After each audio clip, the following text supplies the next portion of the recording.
Hello good evening everyone. मैं doctor Swati Sharma English सूत्रा में आप सभी का स्वागत करती हूँ और आज है UP PGT English 2026 last hour preparation test number 6 part first. और मैं आप लोगों को टेस्ट शुरू करने से पहले थोड़ा सा ऐड कर दूं।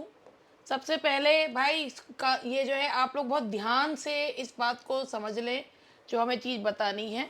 ये है हमारा पीजीटी का। अब आपको पता अगले महीने तो पेपर ही है, ठीक है। फिर भी इसमें आप लोगों को ये मैं बताना चाहूँगी कि ये एक, जैसे अभी आप लोगों को मैं टेस्ट पेपर्स करा रही हूँ, ऐसे ही 20 टेस्ट पेपर्स इसमें हैं। 20 टेस्ट पेपर्स ऑनलाइन हम लोगों का ये नहीं है। एक्चुअली हमने यूपी टीजीटी पीजीटी ऑनलाइन नहीं कर रखे हैं क्योंकि वो ऑनलाइन होते ही नहीं है। हमारा DSSB का जो टेस्ट पेपर्स हैं वो ऑनलाइन है, ये नहीं है। क्यों? क्योंकि जब ये होते ही नहीं ऑनलाइन तो भाई जो मोड में होते हैं वही करवाओ ना। हमारा मानना तो यही है, बाकी जो दुनिया क्या कर रही है मुझे उससे कोई मतलब नहीं है। 20 टेस्ट पेपर्स हैं PDF फॉर्म में, उनके आंसर कीज हैं और इसके 56 वीडियोज़ हैं। यानी कि हर पेपर का एक्सप्लेनेशन दिया गया है। और सोचिए एक्सप्लेनेशन में एक के साथ 4 चीज़ें और समझने को मिलती हैं। तो 56 वीडियोज़ हैं। इसकी जो फीस है वो है 1099। और ये जो है ऑनलाइन नहीं है और नहीं है क्योंकि ऑनलाइन होता नहीं पेपर यूपी टीजीटी पीजीटी। उसके बाद ये जो है ये पायनियर वाला है। और वैसे अब इसका नाम जो है टेस्ट, ये 1000 रुपये का टेस्ट पेपर है और इसमें 72 टेस्ट पेपर्स हैं, PDF है सब कुछ। और ये भी ऑनलाइन नहीं है, इसमें बहुत सारे वीडियोस हैं और ये यूपी टीजीटी के लिए है। और इसमें जो है ऐसे कोई क्वेश्चन नहीं जो इसमें आपको मिलेगा नहीं, सब कुछ इसके अंदर आपको मिलेगा। ग्रामर, लिटरेचर, सब तरीके क्वेश्चंस और एक्सप्लेनेशन है। उसके बाद आता है तीसरे नंबर की चीज़। फिलहाल अभी तो मैं अपने DSSB का ऐड नहीं कर रही हूँ। वैसे तो मेरे पास DSSB भी है, BPSC भी है। ये लास्ट आवर प्रिपरेशन है। ये अब भाई देखो ये ख़त्म जो है, इसका 4 राइटर्स में से 4th राइटर गोल्सवर्दी वाला चल रहा है। लेकिन अगर बात ये है कि अगर किसी को लगता है कि हाँ भाई हमें ये जो है तैयारी करने के लिए, क्योंकि अगर बात ये है कि अफसोस नहीं रहना चाहिए इंसान को कि भाई इससे पढ़े उससे पढ़े तो मेरे से भी पढ़ लो, तो अफसोस नहीं रहना चाहिए। तो ये भी PDF फॉर्म में है, बहुत अच्छा बैच है ये। और एक लास्ट आवर प्रिपरेशन के ही पर्पज़ से बनाया गया है इसको। तो चलिए अब जो है हम अपना स्टार्ट करते हैं टेस्ट पेपर। आज जो टेस्ट पेपर है वो मिला जुला है क्योंकि मैंने अभी तक जो टॉपिक राइटर्स वगैरह वाले दे के करे थे उससे अब ये मिला जुला है। अब जो है सबसे पहले आप लोगों को क्वेश्चन दिख रहा होगा, आप देखिए, क्वेश्चन देखिए, पढ़िए और उसके बाद जवाब दीजिएगा। In which essay does T.S. Eliot state the progress of an artist is a continual self sacrifice, a continual extinction of personality. देखिएगा, कंटिन्यूअल एक्सटिंक्शन ऑफ पर्सनैलिटी मतलब कि पर्सनैलिटी जो होती है वो एक्सटिंक्ट जो है जिसमें रहती है उसके लिए। तो वो है आपका कौन सा है, द फंक्शन ऑफ क्रिटिसिज्म। आप एक कीवर्ड्स भी देखने होते हैं आपको हमेशा जो होती है ना, एक कभी भी किसी चीज़ को कोई क्वेश्चन पेपर आपको सॉल्व करना हो तो आप उसमें जो है ना वो कीवर्ड्स भी देखा करो। तो इसमें कीवर्ड है आपका कंटिन्यूअल एक्सटिंक्शन ऑफ पर्सनैलिटी। तो उससे जो है that is tradition and individual talent, that is tradition and individual talent. Identify the grammatically correct sentence regarding lest. Lest का आपको पता ही है, लेस्ट का मतलब होता है कहीं ऐसा ना हो कि, है ना। तो इसमें है वर्क हार्ड लेस्ट यू में fail, work hard लेस्ट you should fail, work hard लेस्ट you will fail. अब आप इसका यहाँ पर है वर्क हार्ड लेस्ट यू शुड। तो वर्क हार्ड लेस्ट के साथ शुड लगता है, चूंकि लेस्ट में नॉट वर्ड आता ही है तो उसके साथ नॉट यूज नहीं करा जाएगा। In Shakespeare's King Lear, which character says, "As flies to wanton boys, are we to the gods? They kill us for their sport"? और ये हार्डी ने भी अपने नॉवल में यूज़ किया है। और ये कौन कहता है, किंग लियर, ग्लाउसेस्टर, एडगर या कैंट? तो ये जो लाइन है that is by Gloucester, that is by Gloucester.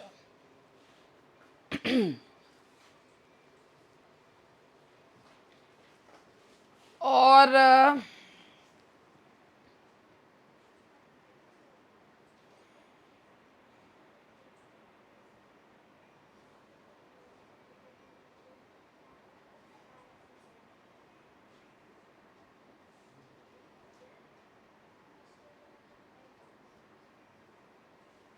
जो मुझे बताना है, वो जो पॉइंट बताना है,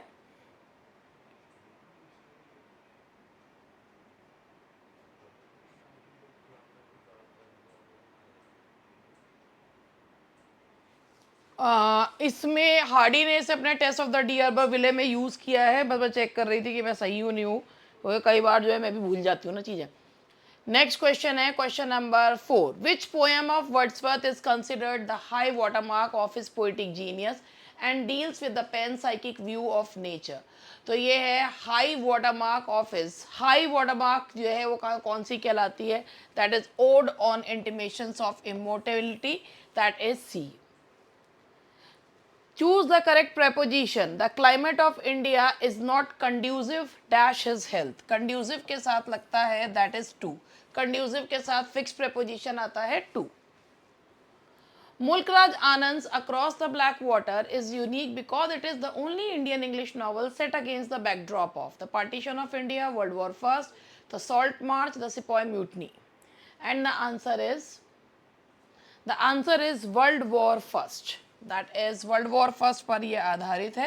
The answer is World War First. Now the next question is Keats' Hyperion is modeled after the blank words of. Keats ने Hyperion और लिखा था, लेकिन उसे लिखना छोड़ दिया था क्योंकि उन्होंने खुद ही कहा था because it has too many Miltonic inversions. तो obviously किससे प्रभावित होकर लिखा था? मिल्टन जी से प्रभावित होकर लिखा था. Identify the figure of speech. The murmuring haunt of flies on summer eves. Murmuring, बुन बुन बुन बुन की आवाज, और जिसमें आवाज आती है वो कौन सी फिगर ऑफ स्पीच होती है? That is none other than onomatopoeia.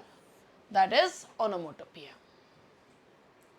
In T.S. Eliot's The Wasteland, the unreal city is a reference to the work of which French poet? Unreal city London को कहा है, लेकिन कौन से फ्रेंच पोएट को उन्होंने रेफरेंस दिया है? That is Charles Baudelaire. The answer is B.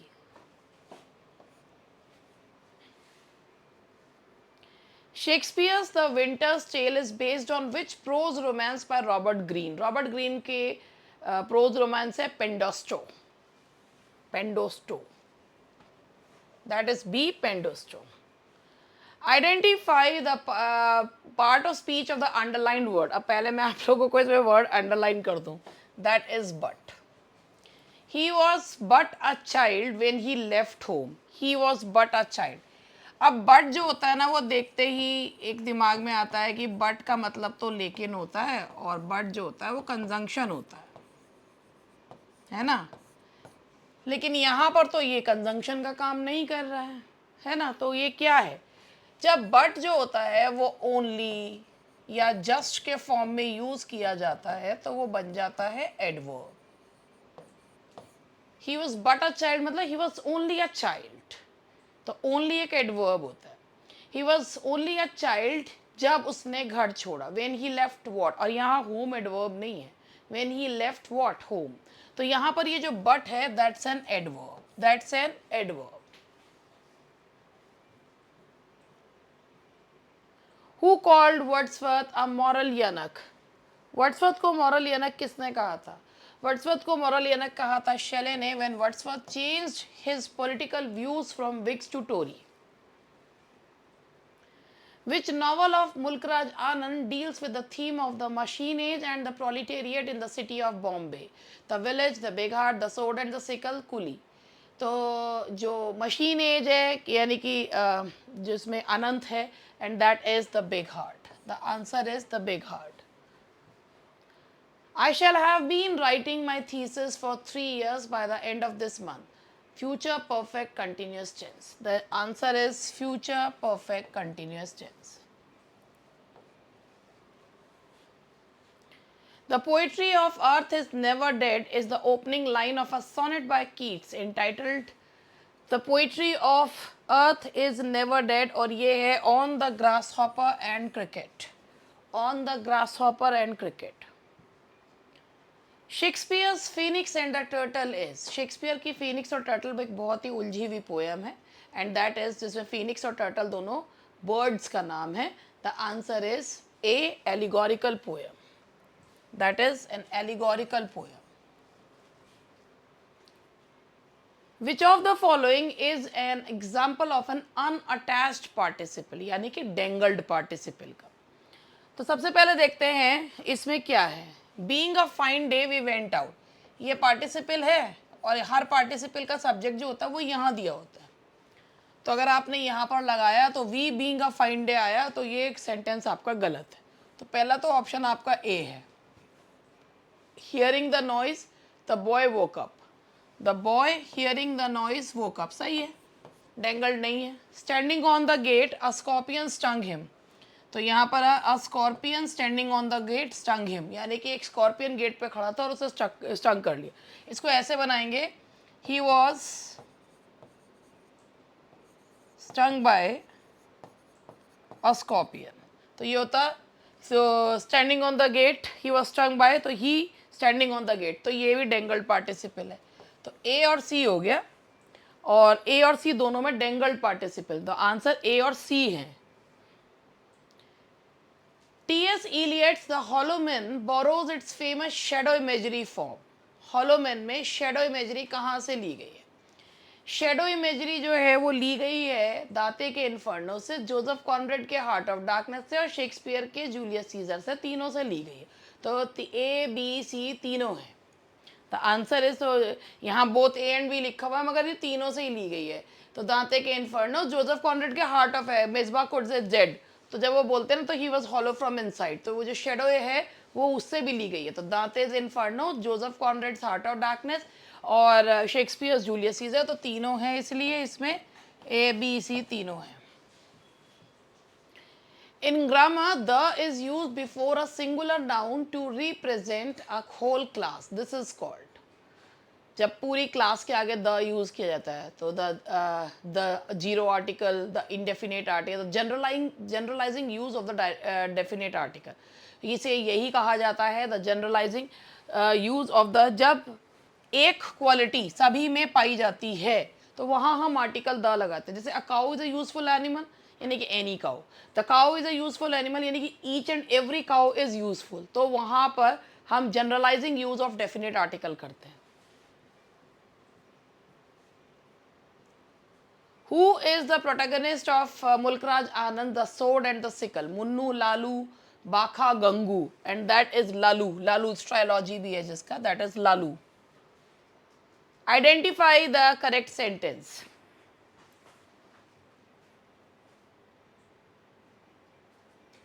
As well as जब आता है, as well as conjunction जब आता है तो हम ये देखते हैं कि as well as के पहले क्या है। अगर as well as के पहले सिंगुलर सब्जेक्ट है तो वर्ब भी सिंगुलर लगता है, क्योंकि as well as and नहीं होता है, as well as 1 + 1 = 1 होता है, तो इसीलिए as well as के पहले देखा जाता है, तो इसीलिए the correct answer is B.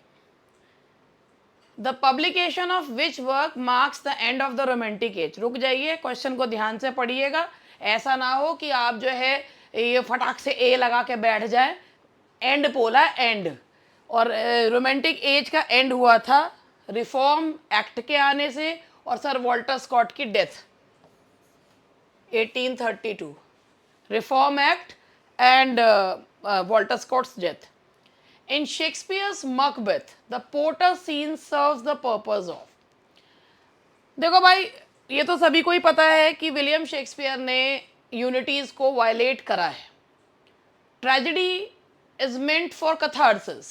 Catharsis means purgation of feelings.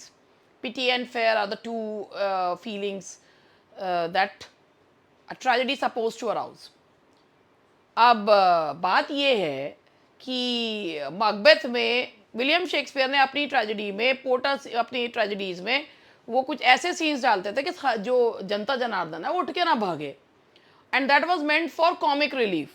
तो and that is called comic relief के लिए हुआ करते थे वो कॉमिक, जैसे जो ग्रेव डिगिंग सीन है हैमलेट में है, ऐसे ही पोर्टर सीन है मकबेथ में, ये सारे के सारे जो होते थे ये कॉमिक रिलीफ के लिए होते थे। Keats poem Lamia is written in, Keats की जो पोएम लामिया है जिसमें सर्पेंट वुमन वाली है, that is written in heroic couplets. The answer is C, heroic couplets.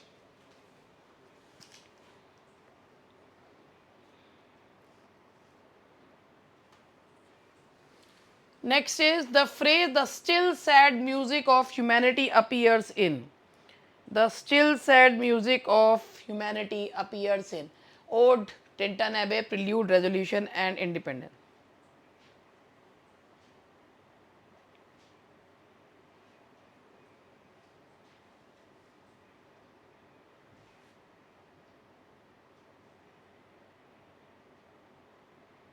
Yes, and the answer is the still sad music of humanity, that is Tintin Abbey. The answer is Tintin Abbey.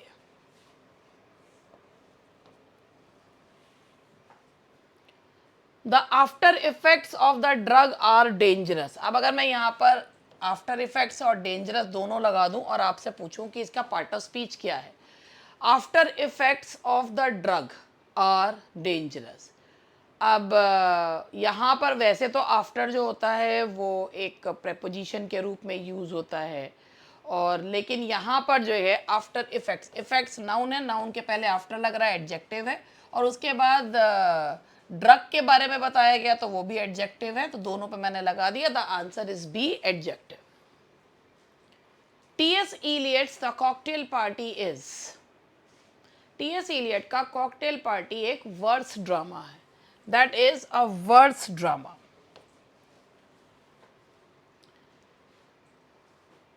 He was prevented dash going to the wedding. Prevented के साथ fix preposition आता है from. He was prevented from, उसे जाने से रोका गया. Which Shakespearean play features the play within a play titled The Mousetrap or The Murder of Gonzago? The Murder of Gonzago, पहले तो यही रखा था, बाद में Mousetrap कर दिया था. The Murder of Gonzago, और ये है शेक्सपियर का सबसे famous play, that is Hamlet. The answer is B, Hamlet.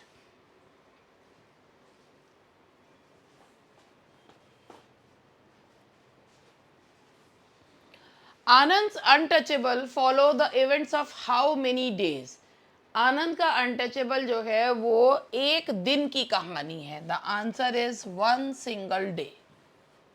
Identify the correct use of scarcely. देखिए और बताइए. Scarcely had I reach the station then, scarcely had I reach the station when, scarcely I had, scarcely had I reach the then. तो भाई देखो, scarcely no sooner के साथ then लगता है, स्कार्सली और हार्डली के साथ व्हेन या बिफोर लगता है, और स्कार्सली एक एडवर्ब होता है, तो अगर वो सेंटेंस के शुरू में आता है तो इन्वर्जन वाला रूल फॉलो होता है, तो यहाँ लगेगा when. Who called Keats one of the inheritors of unfulfilled renown? And that is Shelley.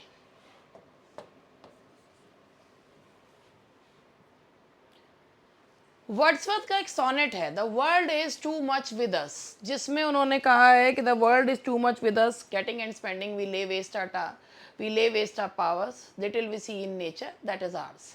तो वो जो है उसमें बेसिकली वो एक पैट्रियार्कन सोनेट है, और उसमें वो क्रिटिसाइज करते हैं मटीरियलिज्म को, जिसमें उन्होंने सॉलिड बून कहा है पैसे को. In the sentence I saw him running, the word running is a gerund, present participle, infinitive या past participle. अब बताइए क्या है. I saw him doing what? I saw him doing what? मैंने उसे क्या करते हुए देखा. तो मैं आपको इसमें एक है, पर भाई स्टूडेंट जो होते हैं ना हमारे कंफ्यूज हो जाते हैं, कंफ्यूज आ जाते हैं कि ये क्या है. तो जैसे अब यहाँ पर है see, hear, feel, smell, listen, notice, watch के साथ ऑब्जेक्ट और प्रेजेंट पार्टिसिपल यूज होता है. I saw him crossing the road, I heard the children making, I saw him doing what. जब जवाब आता है डूइंग वॉट तो वो होता है present participle. The answer is B, that is B, present participle. और याद रखिएगा see, hear, watch, see, hear, feel, smell, listen. तो इनके बाद क्या करते हैं, इनके बाद पहले ऑब्जेक्ट लगाते हैं और फिर प्रेजेंट पार्टिसिपल का यूज किया जाता है. पीपी मतलब present participle. T S. Eliot's Ash Wednesday is known as his. Ash Wednesday को माना जाता है उनकी conversion poem, that is known as his conversion poem. Which character in Shakespeare's the Tempest is the noble savage. अब यहाँ पर savage तो देखो एक ही है एंड दैट इज कैलिबान। तो अब इसमें नोबल सैवेज का क्या रेफरेंस है, let me tell you this.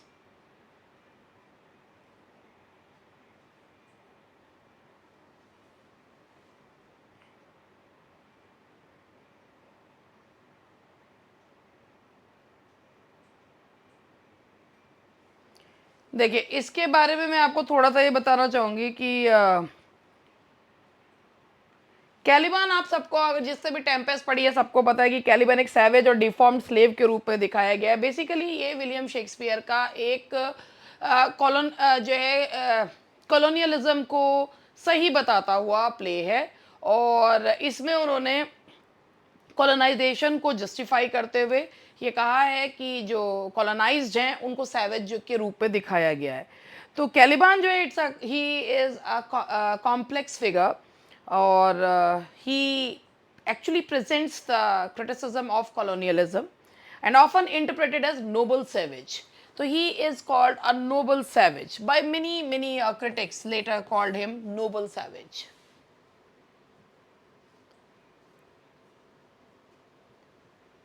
The correctly transformed sentence into indirect speech. He said, "Alas, I am done, undone." Sorry.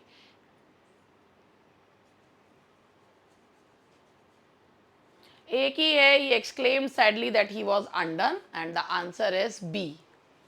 is आ रहे ना बीच में तो that is B. A poet is a man speaking to men who define poetry this way. ये William Wordsworth ने कहा है अपने preface में. The answer is C. William Wordsworth. The final line of the wasteland is Shanti, Shanti, Shanti. This is taken from the Upanishad. बृहदंकिया उपनिषद से लिया गया है इसे. Mulk Raj Anand the Old Woman and the cow is also known as, जिसमें वो एक गाय जैसी महिला जो है वो टाइग्रेस बन जाती है एंड दैट इज गौरी.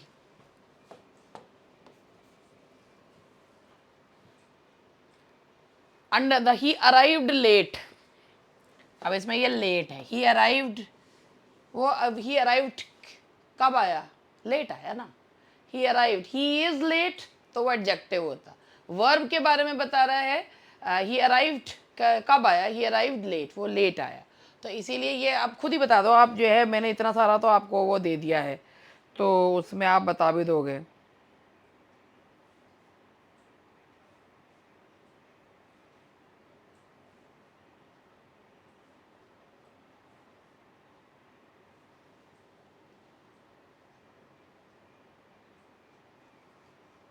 देखिए अगर ये होता ही इज लेट तो वो ही की क्वालिटी बताता, तो वो होता है अराइव्ड है, वर्ब को मॉडिफाई कर रहा, और जो वर्ब को मॉडिफाई करता है दैट इज एडवर्ब.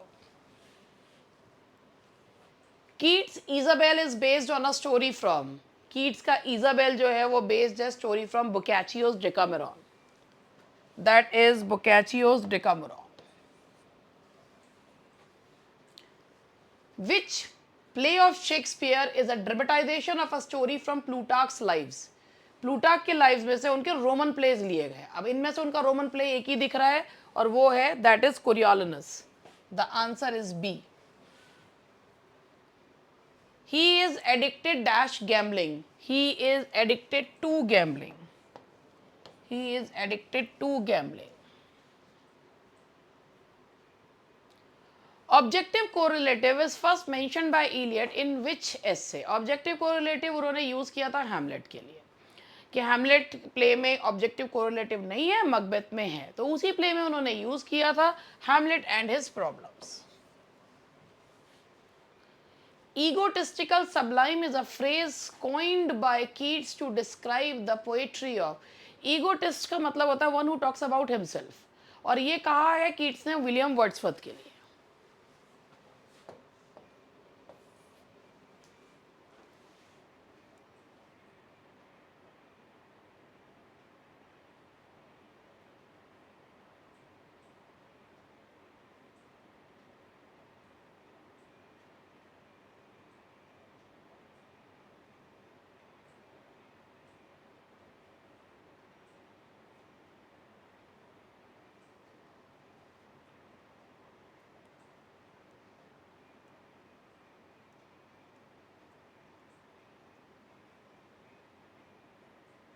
और इसके बारे में मैं आपको ये बताती हूँ कि ये विलियम वर्ड्सवर्थ के द प्रिल्यूड के लिए उन्होंने कहा था कि सारा कुछ अपने बारे में जो है लिख डाला है, द प्रिल्यूड के बारे में कहा गया था।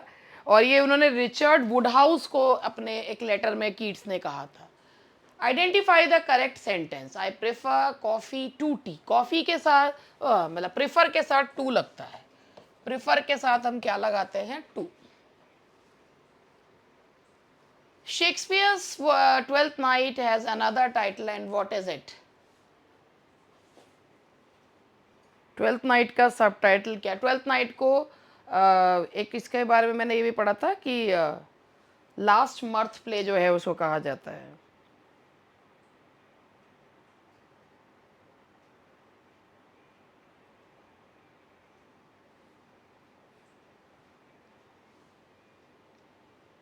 And that is What You Will. The answer is What You Will. Twelfth Night or What You Will. Mirth play है. In which poem Wordsworth described the sounding cataract haunted me like a passion, and that is Tintern Abbey. The answer is Tintern Abbey. Mulkraj Anand was the founder editor of the famous journal, art journal, and that is Marg. ये भी पूछ लिए जाते हैं कई बार, कौन से work में, कौन से जर्नल में काम किया है। The train had left before I reach the station.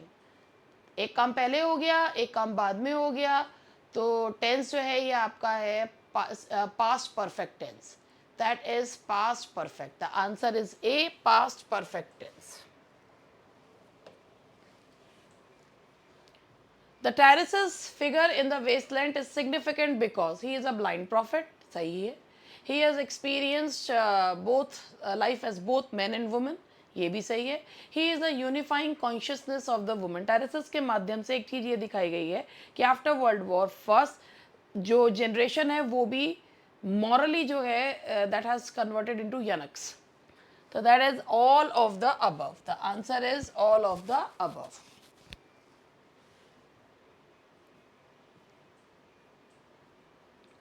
Thou wast not born for death, immortal bird. These lines are from Ode to a Nightingale, Ode to a Skylark, The Solitary Reaper to a Cuckoo. And the answer is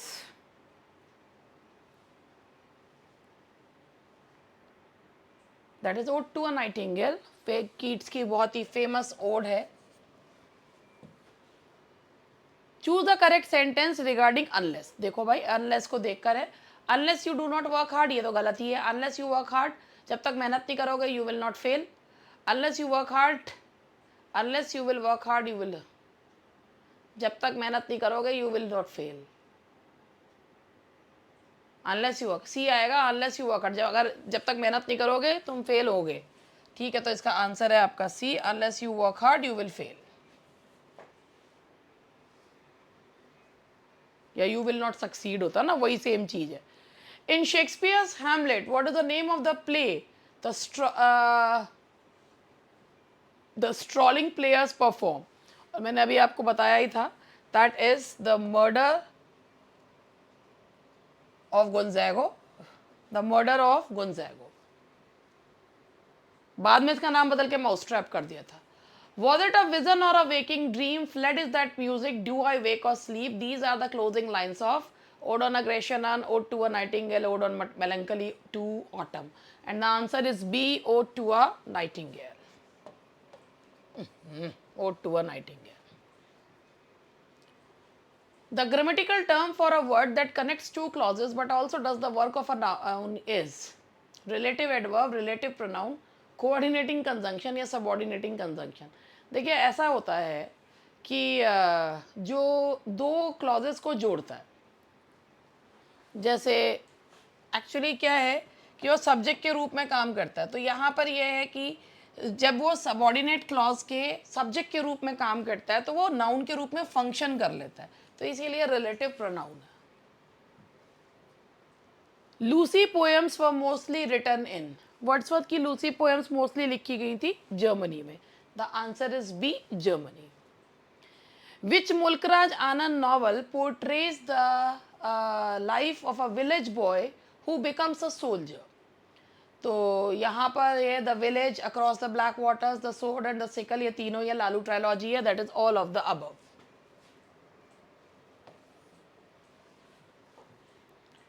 if he dash more money he would have bought the car.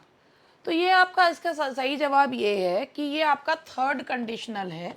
और third conditional में होता है कि कोई काम past में हो सकता था मगर हुआ नहीं. तो पहला हेड तो आपका हेल्पिंग वर्ब है और दूसरा हेड आपका मेन वर्ब है, पोजेशन बताने वाला. If he had had more money. The love song of J. Alfred Prufrock is an dramatic monologue, soliloquy, interior monologue. Dramatic monologue तो मैं इसे नहीं कहूँगी क्योंकि ड्रामेटिक मोनोलॉग में एक सुनने वाला होता है, तो इसमें सुनने वाला नहीं है. ये एक इंटीरियर मोनोलॉग है और इंटीरियर मोनोलॉग है ये.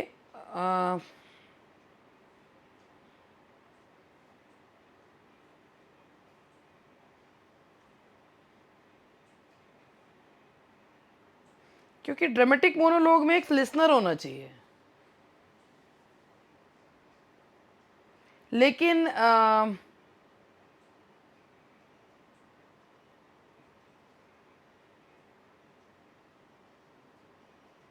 एक्चुअली इसके बारे में मैं आप लोगों को एक चीज़ ये बताऊं कि ये इसको भी है, ड्रामेटिक मोनोलॉग्स जो होते हैं उनमें एक सुनने वाला चाहिए होता है.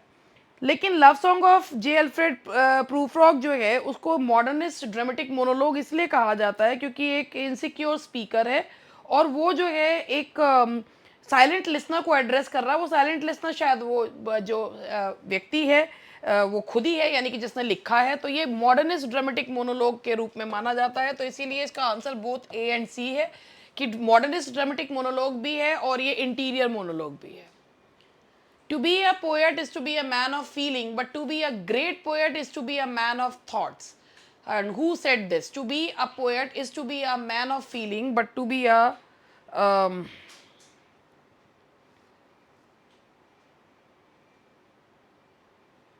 and that is Coleridge. The answer is Coleridge.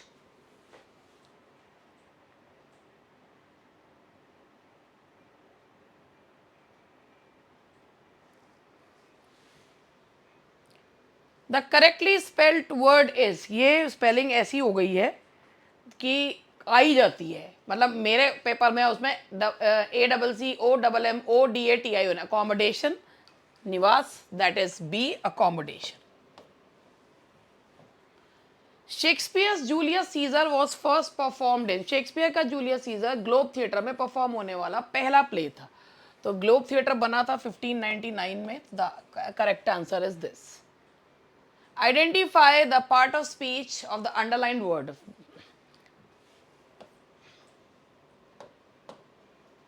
Iron gate is heavy.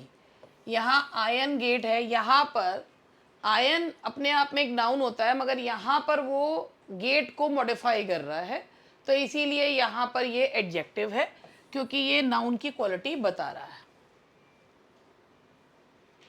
Poetry is not a turning loose of emotion but an escape from emotion. ये टी.एस. इलियट की जो थ्योरी है ये है इम्पर्सनल थ्योरी ऑफ पोइट्री. कभी भी आपकी खुद की पर्सनैलिटी आपकी पोएम्स पर रिफ्लेक्ट नहीं होनी चाहिए. Correct the sentence. He is more cleverer than his brother. Cleverer अपने आप में ही एक कंपैरेटिव डिग्री है, उसके साथ आपको मोर लगाने की जरूरत नहीं है.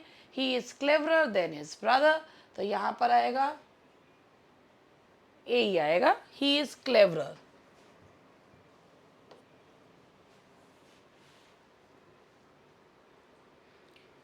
Keats' poem Endymion was dedicated to Leigh Hunt, Chatterton, Spenser, Milton.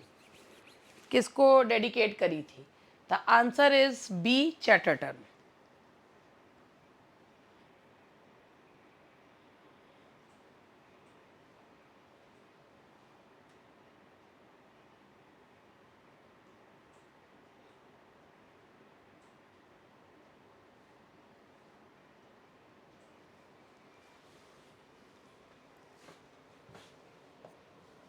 Next question is Milton, thou shouldst be living at this hour. This line occurs in. ये है लंदन 1802, विलियम वर्ड्सवर्थ का sonnet. Mulk Raj Anand first book was not a novel but a book on, Mulk Raj Anand की पहली जो book थी वो novel नहीं थी बल्कि थी cooking, curries and other Indian dishes, वो कुकिंग पर थी, curries and other Indian dishes, that is B. तो ये भी याद रखिए, 70 क्वेश्चन मैंने अभी करवाए हैं और बाकी के अभी 50 क्वेश्चंस और हैं जो मैं कल लूँगी उनको। तो ये हुआ आज का हमारा session. That's all for today, bye bye.